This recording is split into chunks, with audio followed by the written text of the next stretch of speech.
Assalamualaikum warahmatullahi wabarakatuh.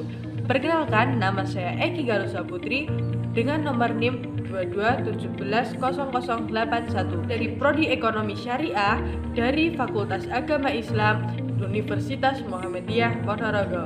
Untuk memenuhi tugas UAS pengantar manajemen bisnis, di sini saya akan membuat video pembelajaran yang membahas tentang perusahaan bisnis. Bisnis tidak terlepas dari aktivitas produksi, pembelian maupun pertukaran barang dan jasa yang melibatkan orang atau perusahaan. Pada umumnya, aktivitas bisnis mempunyai tujuan menghasilkan laba atau keuntungan.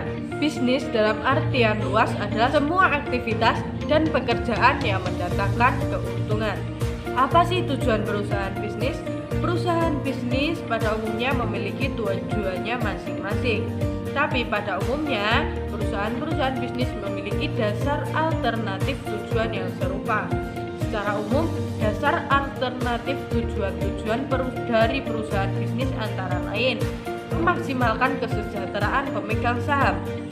Kedua, yaitu memaksimalkan keuntungan atau laba.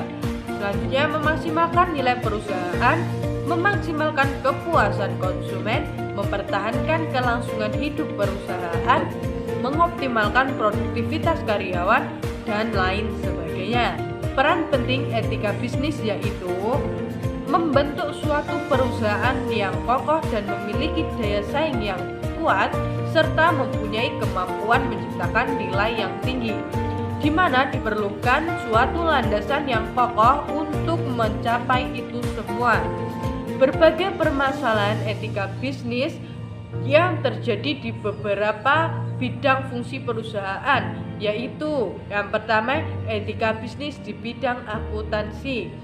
Salah satu praktik akuntansi yang dianggap tidak etis, misalnya menyusun laporan keuangan yang berbeda untuk berbagai pihak yang berbeda dengan tujuan untuk memperoleh keuntungan. Yang kedua, yaitu etika bisnis di bidang keuangan. Pelanggaran etika bisnis dalam bidang keuangan dapat terjadi misalnya melalui praktik window dressing terhadap laporan keuangan perusahaan yang akan mengajukan pinjaman ke bank. Melalui ini seolah-olah perusahaan memiliki rasio-rasio keuangan yang sehat sehingga layak untuk mendapatkan kredit. Padahal kondisi sebenarnya keuangan perusahaan tidak sesehat seperti yang dilaporkan dalam laporan keuangan yang telah dipercantik. Yang ketiga yaitu etika bisnis di bidang produksi dan pemasaran. Hubungan yang dilakukan perusahaan dengan para pelanggan atau konsumennya pastinya akan menimbulkan berbagai permasalahan etika bisnis. Untuk itu, pemerintah Indonesia telah memberlakukan Undang-Undang Nomor 8 Tahun 1999 tentang perlindungan konsumen. Terus selanjutnya yaitu etika bisnis di bidang teknologi dan informasi.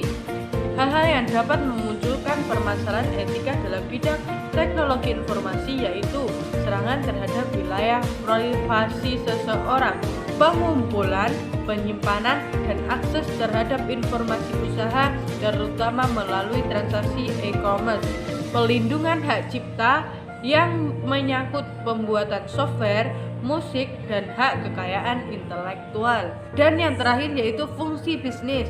Fungsi bisnis secara umum adalah untuk menciptakan nilai suatu produk dan jasa yang sebelumnya kurang bernilai, kemudian disalurkan untuk memenuhi kebutuhan masyarakat. Jadi intinya yaitu mengubah sesuatu menjadi lebih bernilai atau memiliki utility value atau nilai kegunaan. Beberapa fungsinya yaitu pertama, fungsi produksi, yaitu mengubah yang sebelumnya belum bernilai menjadi bernilai. Selanjutnya yaitu fungsi distribusi, yaitu memudahkan tempat produksi itu untuk disalurkan. Kemudian fungsi penjualan, mengubah kepemilikan. Dan yang terakhir yaitu fungsi pemasaran, yaitu menunda waktu kegunaan. Sekian video dari saya, ada kurang lebihnya mohon maaf. Billahi taufiq wal hidayah. Wassalamualaikum warahmatullahi wabarakatuh.